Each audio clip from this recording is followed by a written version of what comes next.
blue side into banning one. So there are some things you can do to alleviate some of those red side woes, but C9 is not about that right now. First ban Zach. Nope, C9 not letting Zach into the game, not leaving the opportunity for Shrimp to play it. They know what contracts could do, and they're saying, we're not letting you do the same thing to us.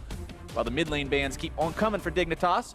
Remember, this is the strategy they beat TSM with too. Just want to go ahead and reiterate that heavily focusing that mid lane is a viable strategy for this team. And Jensen's Orianna, you said it at the beginning of game 2. This has been his best champion by far. Dignitas was reminded of that the hard way in game 2. They remember now, and they're not letting it happen again, as Caitlyn and Maokai, banned out by Cloud9, Dig gets first pick.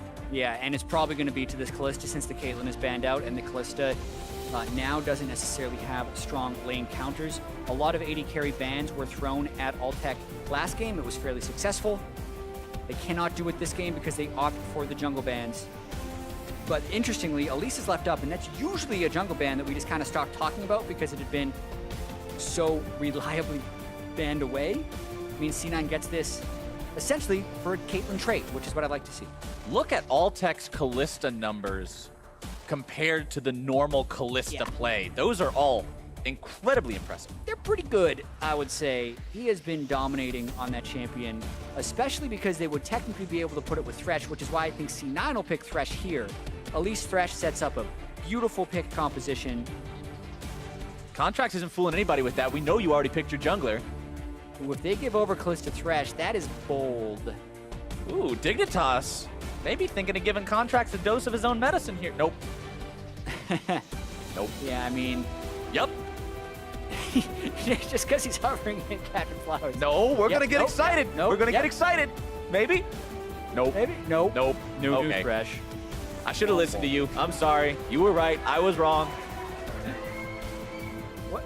What is happening? I mean, I missed Thresh when he was picked last game. They should just pick Thresh.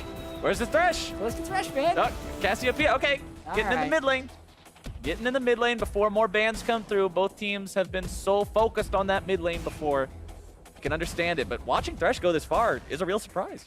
Yeah, it is hugely, especially with the priority that's already been put on that pick this series. It's either banned away or picked early. With that being said, Cop and Reaper are very dynamic in their champion selects. They will have a plan going in. It'll be completely different than their plan for the last game, and it's a strategy they want to run. So this game, it seems like heavy mid lane control for Team Dignitas. They're going to let those supports fall by the wayside. And they are happy with multiple different things that Aiden will be able to play with the Kalista, not pigeonholing themselves into Thresh.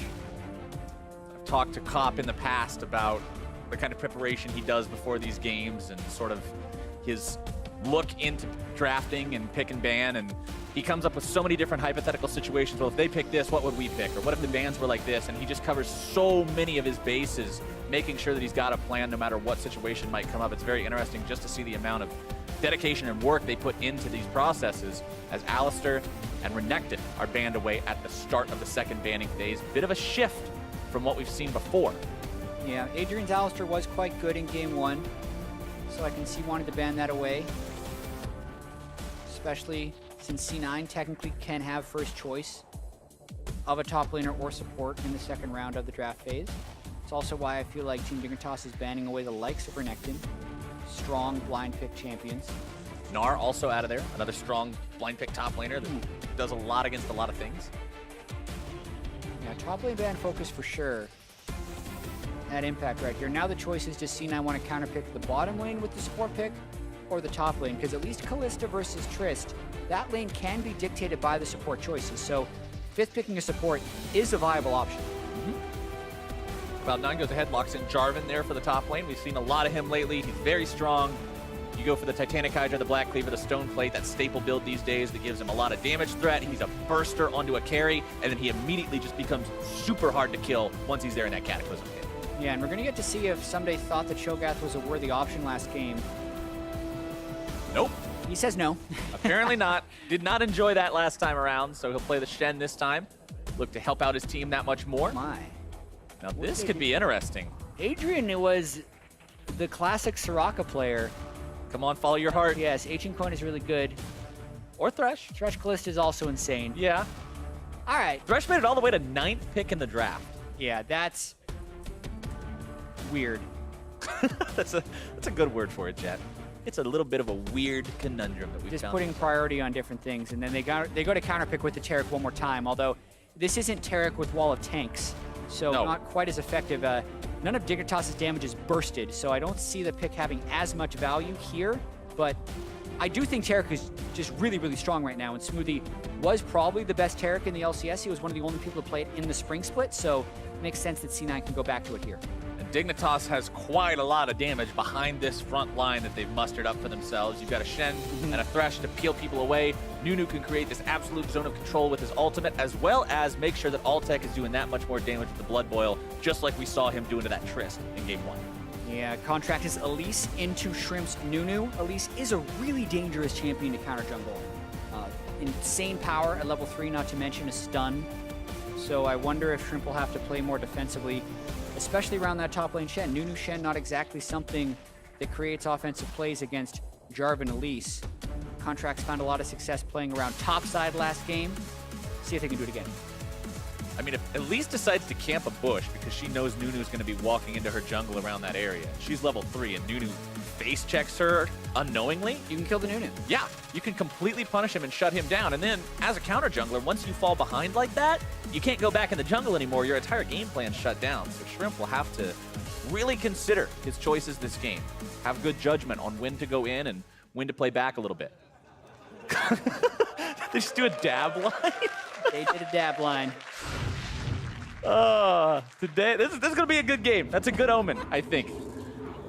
Dignitas and Cloud9, one more game in this best of 3 to decide which one of them gets to walk away with the win here. Both games so far have been so decisively one-sided, too. Yeah. I want to see if we get a super close game here in game number 3, or if it's yet another wash back in one of these teams' favors.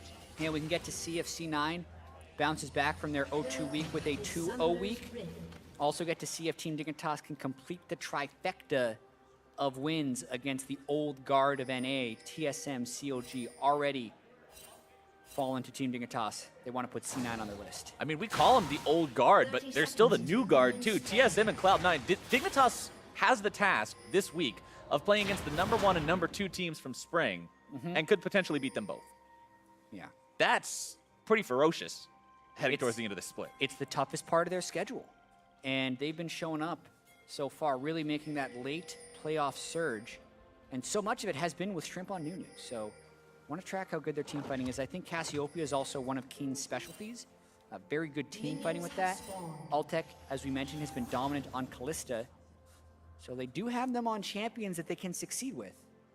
And I really do like the compare and contrast of the meaning of having a tough end of the split versus an easy end of the split, because we originally considered it as something to sort of be hesitant in talking about Dignitas' surge, saying that they have so many tough games ahead of them that it's likely that they could run into some road bumps. But at the same time, if you actually take down all those top teams in your final surge, it looks really good compared to if you beat 7th, 8th, 9th, and 10th. As Adrian and Altec go very aggressive, even at level 1.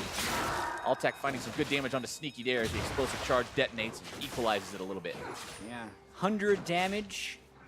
E from Taric does not dissuade Team Dignitas from going aggressive. They want to push this lane in. Adrian, we've seen Coin on Fresh, but he instead goes for the Relic Shield this time. Going for the Targon's Brace path, as opposed to that ancient Coin line that's just so darn effective. Good sidesteps from Dignitas again. We saw those before. We're seeing them now in Game 3. That Taric stunt is just really hard to land. Yeah. Surprisingly so. You think it's this wide thing you just get to move your body with, but people sidestep it all the time, especially pro players. Altec continues to push it up. 10 CS farm in the first couple of waves, so missing out on a couple of them, but still managing to get that lane control for now, as Sneaky will farm up his own wave. Oh no, he missed even more of them. Things are going okay.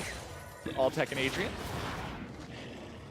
Shrimp taking a bite out of the crab, though, moving up into enemy territory, thinking about going for that counter jungle against Contracts. Yeah, but a smart ward by Contracts. He has played Nunu himself. They're actually hoping to bait a counter jungle. Shrimp thinks better of it, says, it's rather suspicious that no one is on this Gromp right now. I wonder if this is a trap. Back away. Something doesn't smell right here. He gets himself back to his own chicken pit, continues farming on his side of the map, as the stun does find its way onto Adrian this time. and Dignitas continues controlling the pressure down here, shoving that wave up. Someday farming up underneath his own turret. His jungler's not hard camping for him, like he had to experience last game, so he's not going to have the same easy laning phase that his opponent did in game number 2. Yeah, and can pick up a lot of farm in his turret, especially after seeing contracts with that ward contract. Not wanting to stay off his Gromp, just if it means vision goes over. Kind of buys some time from Someday's early laning phase. Once he gets a few items under his belt, he can withstand a little bit more on Shen. But now, though, he is at the mercy of Impact. Jarvan has so much powerful trading potential, and I like to talk about this every time we see him, because he's really powerful against tanks. You have the extra % HP damage on the Martial Cadence passive. You also have the % armor shred on the Q. He's just got the tools built in to deal with these guys. Yeah, and you're almost always building Black Cleaver as well, so it's hard to armor stack against Taric and have it feel super effective. Can't be said for other teams. Someday will go blow for blow with him, though. Hit him a couple of times, use the power of the shield to make the trade a bit more favorable for him. Tier already built on Keen in mid lane, too, as Impact gets a nice little flag and drag to have some burst onto his opponent, as Shrimp does go for that early Nunu Drake.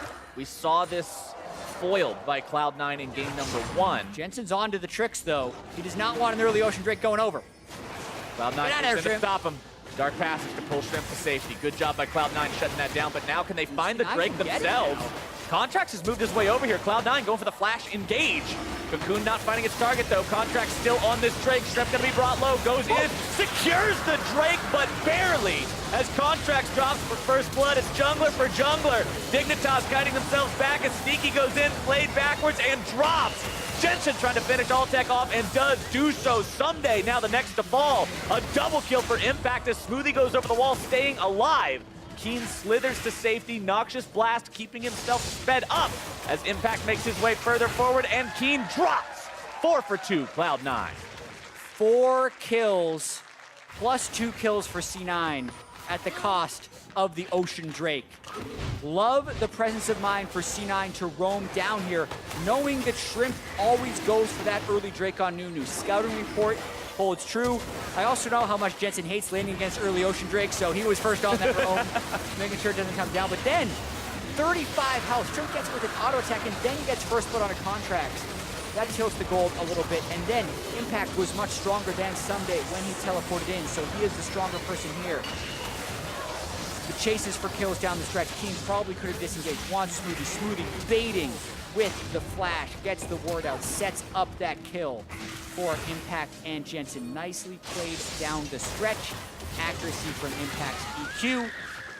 The 4th kill goes over at the end of the fight. And all the kills go to the C9 solo laners. Jensen on this Taliyah. Back in Champion Select, when his stats came up when he locked the champion in, you saw he does a lot more damage per minute than most other Taliyahs. He puts a lot of work in on this champion, hitting those skill shots, having his accuracy where it needs to be, and getting a 2-0-2 start is a really good sign for him being able to do that here in this game as well. Shrimp, again in trouble, caught out in the river by the 4-man squad from Cloud9, punishing the Nunu and grabbing kill number 5.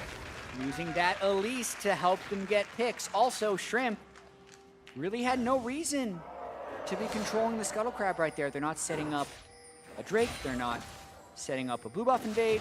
They don't have anyone in lane. It's very unsafe, and one of the ways Elise can punish with that type of map advantage. Cloud9 having a very nice start for themselves, akin to what we saw in game number 2. Dignitas not quite able to find that same momentum they had in number 1. Impact continuing the trades with Someday in the top side. Having that Tiamat on Jarvan means it's very, very easy for him to shove these waves out along with the Dragon Strikes and clear them almost instantly. As Shrimp has, like we talked about, fallen behind, which means he can't really flex on contracts anymore. As Adrian goes in onto Smoothie. Sneaky returns fire onto Altec, getting a lot of stacks from the explosive charge. The Rin stacks come out, the charge explodes. Everybody walks away a little bit worse for wear. Yeah, you can see, though, why Triss can be a good pick in a Callista. The hook goes in, Sneaky just throws the explosive charge onto Altec and just starts trading right back. Relatively even trade, but then Callista gets the shove afterwards. Thinking about this overall, though, Ocean Drake in laning phase versus no Ocean Drake in laning phase is a really big advantage for the Ocean Drake team. That's just balanced by the fact that the solo laners of C9 have more items because of the kills granted. So I want to see how this balances out. Currently, it obviously looks like a big lead for C9 because they have the kill and the gold lead, but really the Ocean Drake is an amazing laning tool, and it could help bring Team Dignitas back. And I love how that's the conversation with Ocean Drake too. It's going to help a lot here as Smoothie gets himself ignited. Altec moving forward, more damage coming through. The Ren may be able to take it, and Altec finds kill number 3 for Dignitas. The power of this bot lane duo, even going up against veterans like Sneaky and Smoothie, cannot be underestimated, as Someday now going to be 1 versus 2 underneath his own turret, making the outplay. He's got himself one, but the Repel will drop the aggro. Contracts skittering away. Still just a 1-for-1. Someday gets a kill, and then Altec down at the bottom side. And this could mean first turret for Team Dignitas, which brings the goal back. And Ocean Drake is often not noticed for its strengths, but the fact that Altec and Adrian took a big trade 45 seconds before that kill, healed up to full, and then turret dove is huge. And the fact that Someday took harass from Jarvan, healed up before the turret dive, and then got a kill around is also big. Another big thing, Cloud9 lost their turret only a second before Dignitas did. Contracts was almost able to rob that turret first blood away from Dignitas' 3-man squad. Sadly for him, he was just barely under enough damage for it. But this play from Dignitas' bottom lane. Yeah, now it's a 500 gold game. Hook goes wide, which means C9 thinks they should go aggressive, but Adrian still got play. Curves the Colossus, invalidates the damage from the Taric stun. They just have the Ren stacks. Altec gets really close. Was actually kind of waiting for the heal from Sneaky, not wanting to rend early. Just gets him in execute range. Rens anyway, heal never even goes off. Someday then gets early aggro onto Impact. Impact has no mana, so just QR. Nice kill picked up by Someday in a tough situation. Very well played. Going for that Bramble Vest early this game too. And I kind of want to talk a bit about this item. New on this patch because of the way Thornmail was remade, but such a powerful 900 gold investment depending on which champions you're playing against.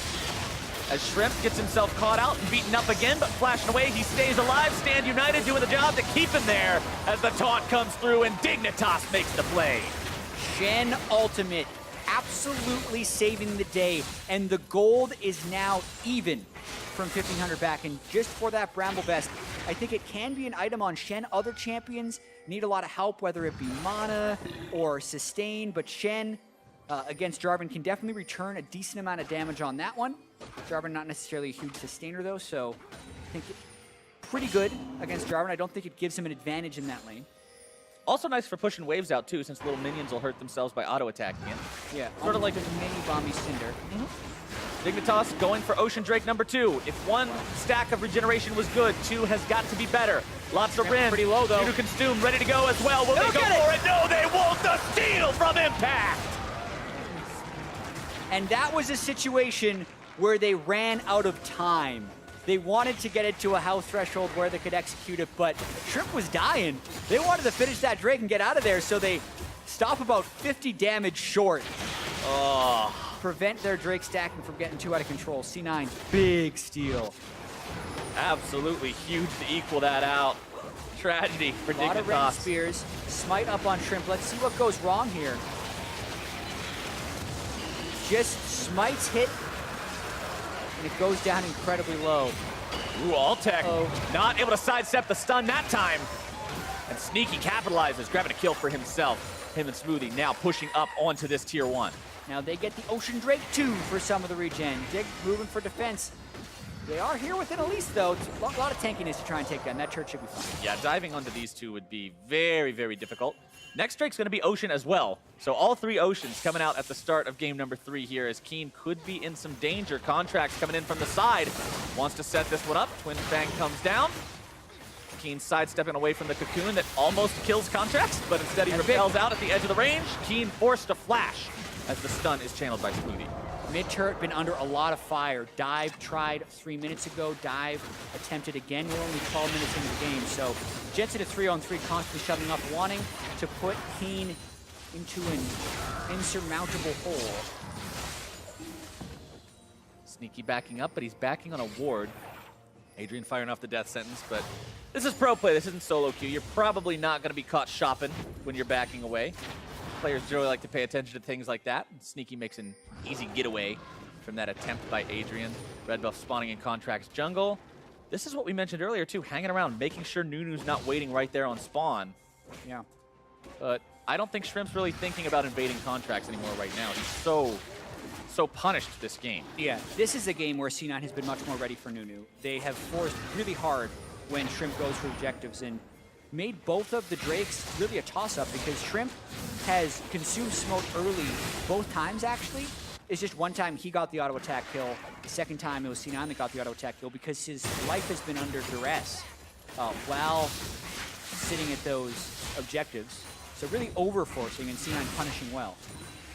Team continuing to try to hold the last little bit of HP on this tier 1, but he can't do it any longer. Contract moves in for the auto attack secure, and C9 goes up to a 2 turrets to 1 lead, as well as 2,000 gold up 13 minutes. Actually, the smallest gold lead we've seen so far at this point. Seems like it, yeah, and it was even a few minutes ago. So earlier this game, C9 had a 2,000 gold lead, it equalized, and they get it back with the last break fight. Now with the Rift Herald too, they have a chance to take some very real control. The bottom turret is the last one standing.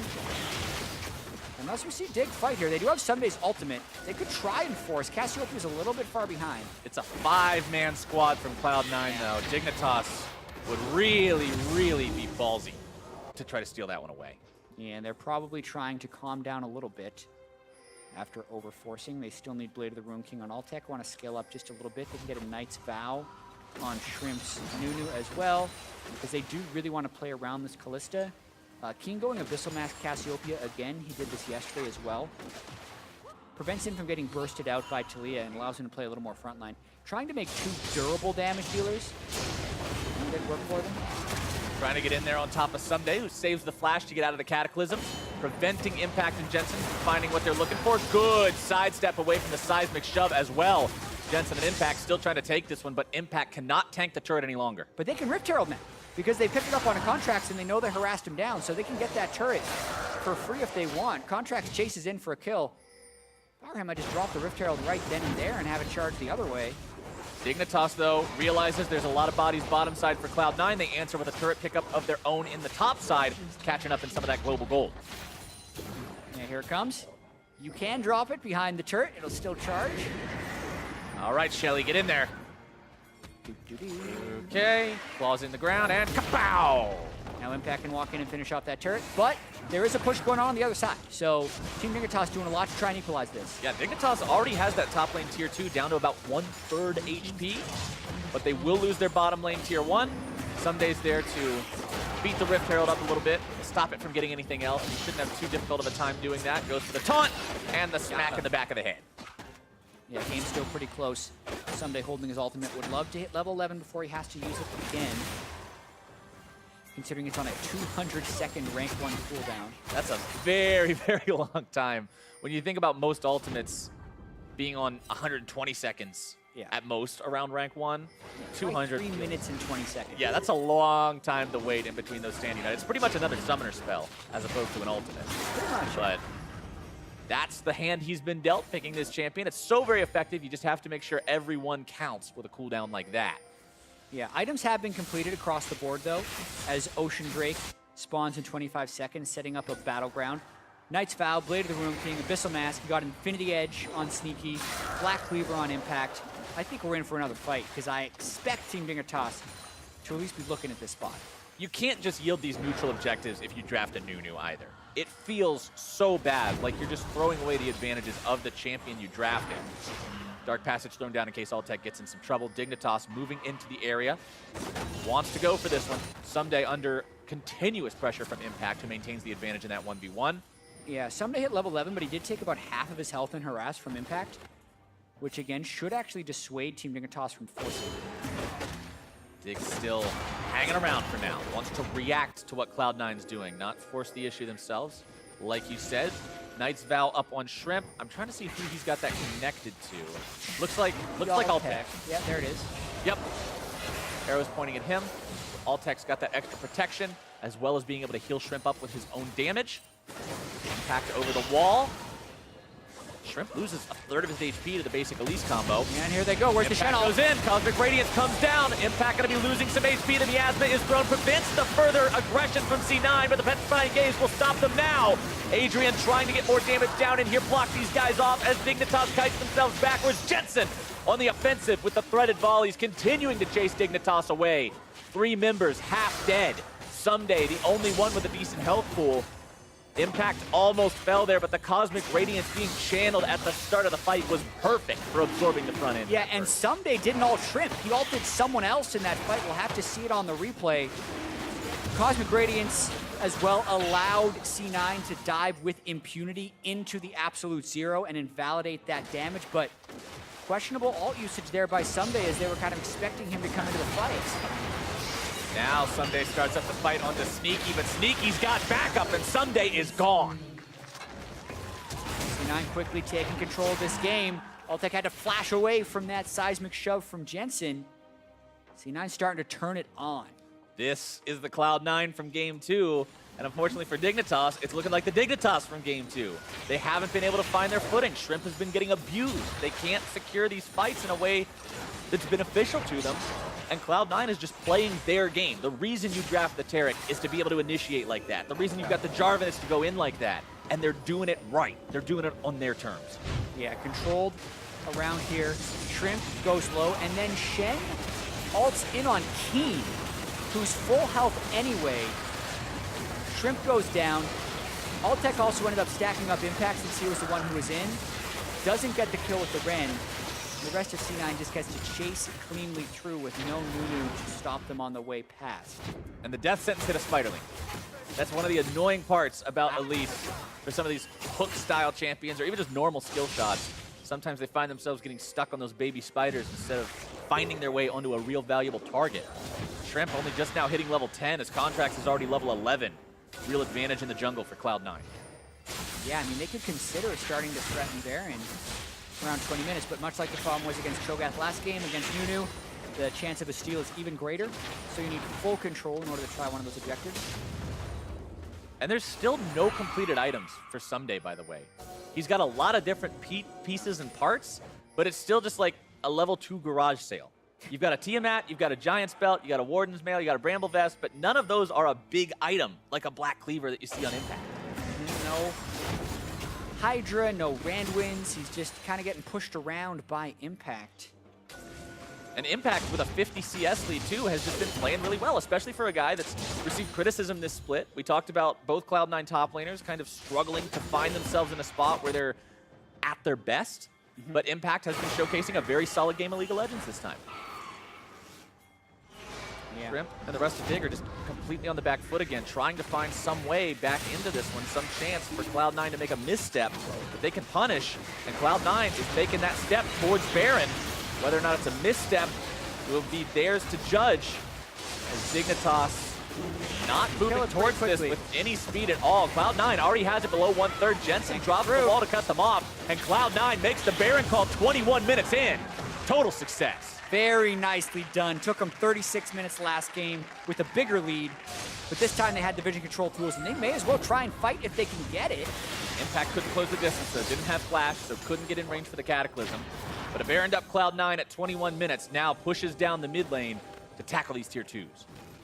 Yeah, this could be a massive lead for C9 because it's already 5,000 gold, catches the stun. Nice Fate's call. Altec doing good to save that support and keep them all right. As Someday doesn't really have a chance to make a Stand United play happen, we'll just continue pushing the bottom side up instead as Dignitas loses the tier 2 and Cloud9 gets away. Yeah, Dignitas has been able to front run in a lot of these games, but playing from behind is a whole different beast. C9, 6,000 gold. Still just stacking up the kills. Jensen's had a bunch of control in the mid lane. Contracts' Elise has been on point. And look at those item breakpoints we're hitting too. Stoneplate, now done for Impact. You've got Banshee's Bell, Morello's now working on Leandries for Jensen. Sneaky, 2 crit items completed. Yeah, Static Shiv. Even the initiation from Smoothie's Talisman of Ascension to force fight from ahead.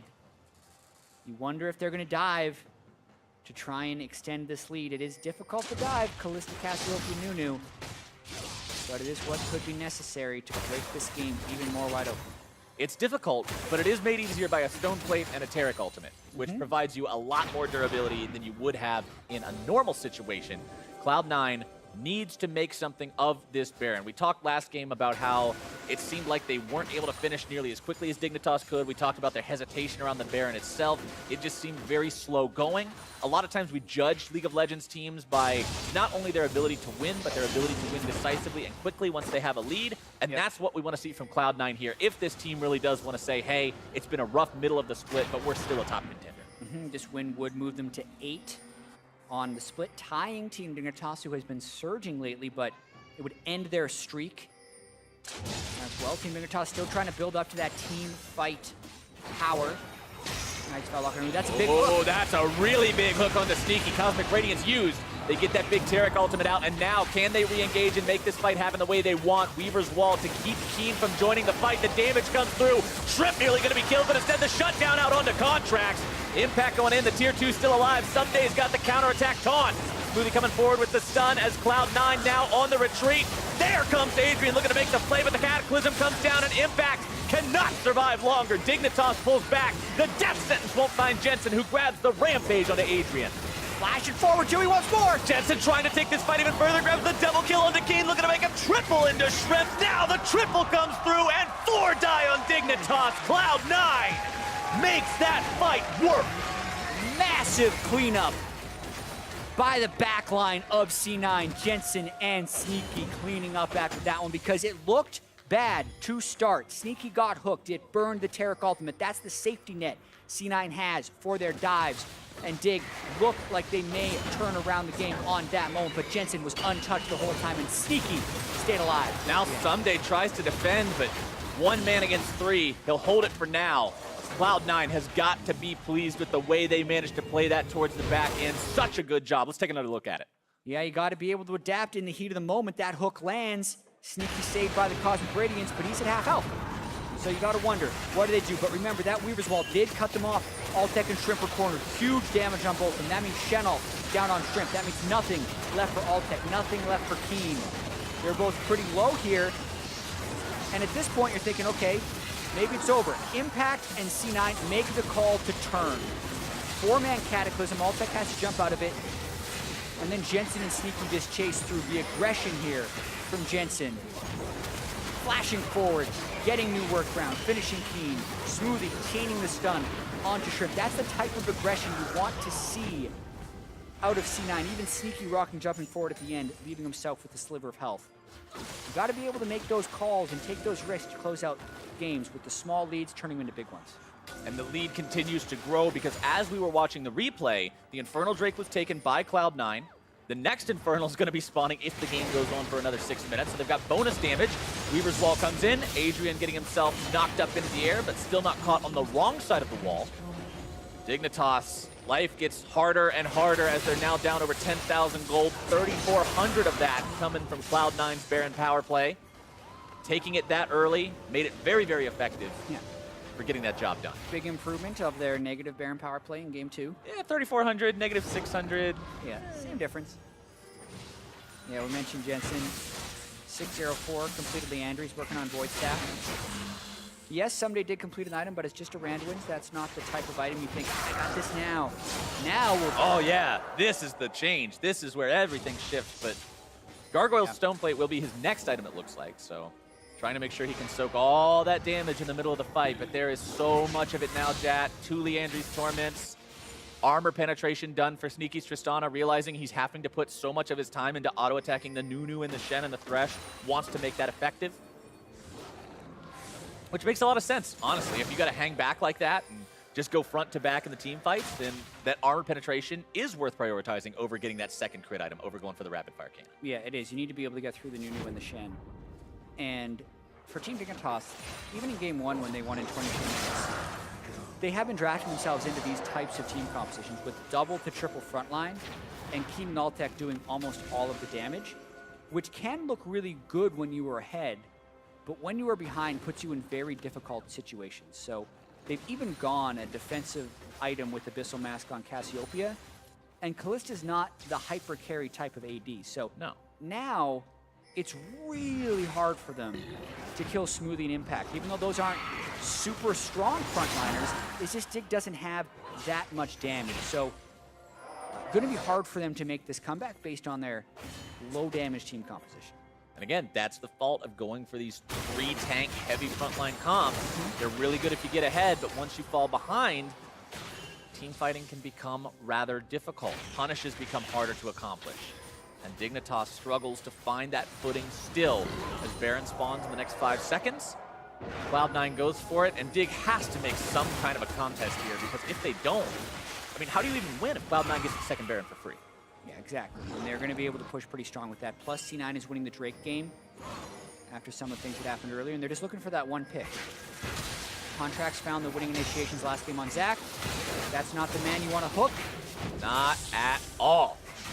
Impact zoning those guys away with the threat of the flank.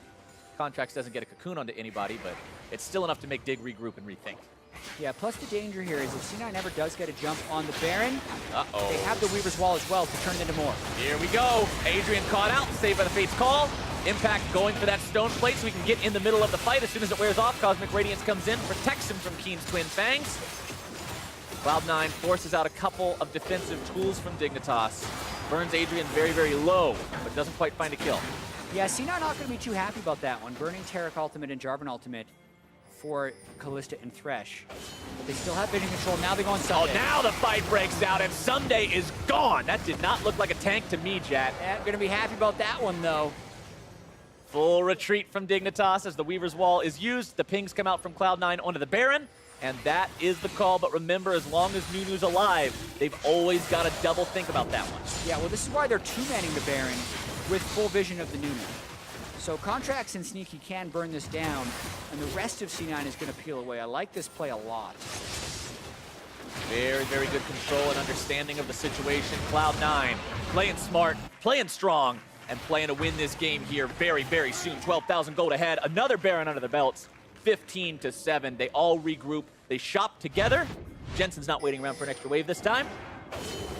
Progress. Just an EQ. Someday not that tanky.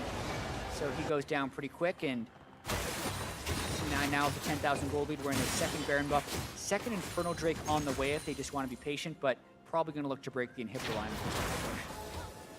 They are moving towards this Drake area, sweeping it out, throwing down some vision of their own. I don't think Dignitas has any chance to potentially contest it. But just giving away more of these buffs means life goes from harder to hardest for Dignitas. Cloud9 pretty much has to have a spectacular throw. If Cloud9 doesn't do something completely ridiculous and misuse a big team fight ulti or something similar, Dignitas is so far behind that it's almost impossible to make your own destiny in these fights. Yeah, we're in a very similar situation in Game 2, where Team Dignitas actually did win a fight 3-for-2 with Altec flanking around the back on Twitch, but that still wasn't even enough to turn around the game. So C9 in a very commanding position. Looks like they're still going to play it a little bit more slow and steady than Dignitas has been playing. Pick up the Infernal Drake, accentuate that objective control. Means also Elder will be spawning 37 minutes and 23 seconds, so a pretty early Elder. And now with double Infernal, just look to make another big push. Now the silver lining for Dignitas is although they are significantly behind in this game, they haven't lost any inhibitors just yet. So that free map pressure isn't flowing into their base in the form of super minions. But Cloud9 now has 2 minutes and 15 seconds to change that with the remainder of the Baron buff. As sneaking Contracts push up the bottom lane.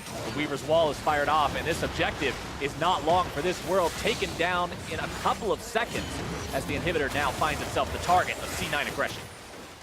Yeah, really solid Weaver's Wall usage. Now they go for fight. Flank from Impact, constantly tanking multiple members of Dignitas, not afraid of it whatsoever. Cataclysm going to be catching out 3, godlike for Jensen. Shrimp going to be melted down next. Back into the fight goes Impact with the flag and drag as Sunday likely the third to fall here as Keen and Adrian, the only 2 casualties yet. Bottom lane inhibitor goes down, and that means Cloud9, 5 men strong, moves on to the Nexus. They will stop the Dignitas surge. They will kill Shrimp in the process. They'll send Altec to join him, and they'll take down this Nexus 32 minutes into Game 3. C9 bounced back in the series and the week with a 2-0. This one over Team Dignitas with the reverse sweep. Jensen goes unkilled in the finale. Sneaky 5-1-9, and Contracts Isalise was ready for the Nunu this time, shutting down Shrimp time and time again. Cloud9 finding the 2-0 after the 0-2 last week, showing that they are still competitors here in North American LCS play as we near the end of the split and doing it in a smashing style. Yeah, and you know the C9 is going to be around at the end of the split. They were 6-6. People were wondering if it was time to bail on Cloud9. Well, the 2-0 week tells you to hang around. And when we talk about contracts shutting down Shrimp's Nunu, we weren't kidding around. No. 912 damage to champions by That's Shrimp's Nunu. Tarek did Ridiculous. 2,600. Yeah, Tarek tripled the Nunu's damage to champions. So Shrimp's Nunu doesn't even put points in Ice Blast. He goes all consume, all blood boil, so it's going to be low damage. But this is because every time Shrimp would go to ult in a team fight, it's a 3-second channel. Tarek's ultimate's a 2.5-second channel. So Smoothie would just press R at the same time, and Shrimp never did damage with his ultimate the whole game. And then all he could get damage from was